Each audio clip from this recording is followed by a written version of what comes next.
दिन महाराज दशरथ सिंहासन पर विराजमान थे। दरबारी सब एकत्रित, सब महाराज दशरथ की प्रशंसा कर रहे हैं। और उसी समय महाराज दशरथ ने दर्पण देखा। राय सुभाए मुकुर कर लीना, राय सुभाए मुकुर कर लीना, राय सुभाए मुकुर कर लीना, राय सुभाए मुकुर कर लीना, बदन बिलो की मुकुट समकीना, बदन बिलो की मुकुट समकीना। महाराज दशरथ सिंहासनासीन है, दरबारी लोग प्रशंसा कर रहे हैं। उसी समय महाराज दशरथ ने स्वाभाविक रूप से दर्पण में अपना चेहरा देखा। अब ये बात तो अटपटी लगती है कि दरबार में बैठकर कोई दर्पण देखे, सिंहासन पर बैठकर कोई दर्पण देखे। हम आप भी कथा में आए हैं तो कमरे में ही दर्पण देखकर अपना श्रृंगार करके आए होंगे, पर ऐसा तो कोई नहीं करता कि सभा में आके बैठे तब दर्पण निकालकर चेहरा देखना शुरू करे। अगर ऐसा कोई करेगा तो बड़ा अटपटा लगेगा। पर महाराज दशरथ दर्पण देखते हैं। पर कितना सुंदर संदेश मिलता है कि जब हम प्रशंसकों से घिरे हों और किसी विशिष्ट पद पर बैठे हों, विशिष्ट पद पर बैठे हुए व्यक्तियों की प्रशंसा होती ही है, वह प्रशंसकों से घिरा ही रहता है।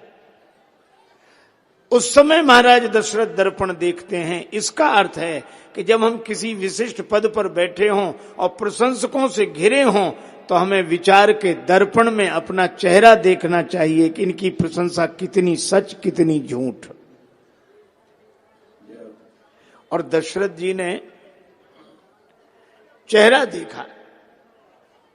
आश्चर्य की बात, मुकुट टेढ़ा हो गया था, लगभग गिरने की स्थिति में। और वाह, प्रशंसा करने वाले भी बड़े अद्भुत हैं। प्रशंसा किए जा रहे हैं। प्रशंसा करने वालों का तो यह स्वभाव ही है। ये तो तब तक प्रशंसा करते रहेंगे जब तक मुकुट नीचे ही न गिर जाए।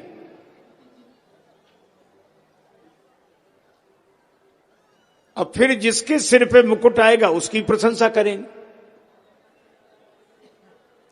चाटुकारिता की शैली है वाणी अपनी बात पर आई। चाटुकारिता की शैली है वाणी अपनी बात पर आई। सत्ता लोलुप को दिखती है लंकापति में भी अच्छाई। चले देखने पर नैनों से बेवस हुए विचारे, मात्र वासना बद्ध दृष्टि से कंचन भवन निहारे। लेकिन माया भी रावण को रूप बदलते किसने देखा। दीप जलाकर पथ तो देखा, दीप को जलते किसने देखा। ये तो जिसके सिर पे मुकुट होगा उसकी प्रशंसा करेंगे। ये तो प्रशंसा व्यक्ति की नहीं मुकुट की ही करते हैं। यह बात अलग है कि मुकुट की प्रशंसा व्यक्ति अपनी मान ले तो कठिनाई होगी। किसी ने नहीं कहा कि मुकुट गिर रहा है इसे ठीक कर लो। तब दशरथ जी ने स्वयं गिरते हुए मुकुट को ठीक किया।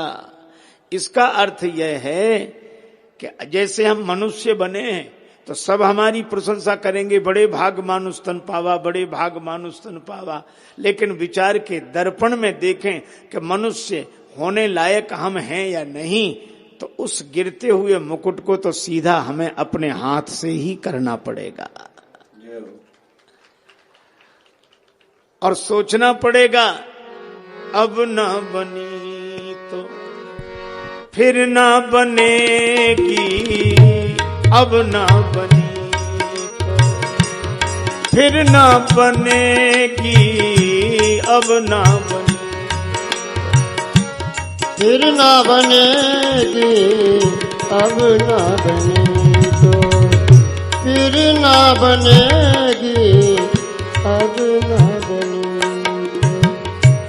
नर्तन बार बार नहीं मिलता, नर्तन बार बार नहीं मिलता।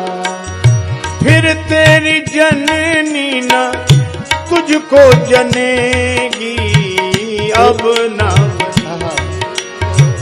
फिर तेरी जननी तुझको जनेगी अब न बनी तो। फिर ना बनेगी अब ना बनी। हम लोग भी यही सोचें, अब ना बनी तो फिर ना बनेगी, अथवा अब ना बनी तो फिर कब बनेगी। और श्री करे धाम में बैठकर सोचे, यहाँ ना बनी तो फिर कहाँ बनेगी, यहाँ ना बनी तो फिर कहाँ बनेगी, यहाँ न बनी तो। अब ना बनी राम, अब ना बनी तो फिर ना बनेगी, फिर ना बनेगी अब ना। फिर ना बनेगी,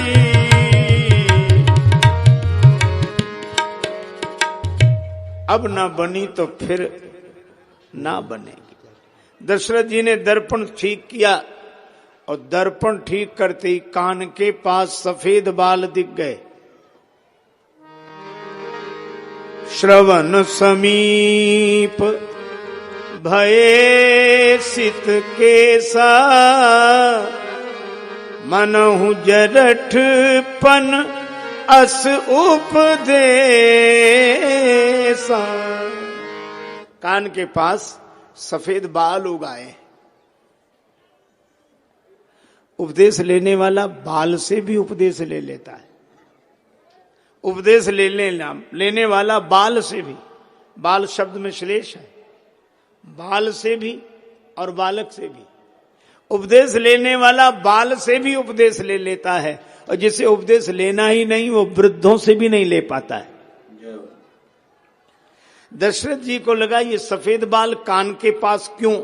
उनको स्मरण आया कि सफेद बाल कान के पास आकर कुछ कह रहे हैं। कान के पास आता ही वह है जो कुछ कहना चाहता है, और बाल कुछ कह रहे हैं। और बालों ने क्या कहा?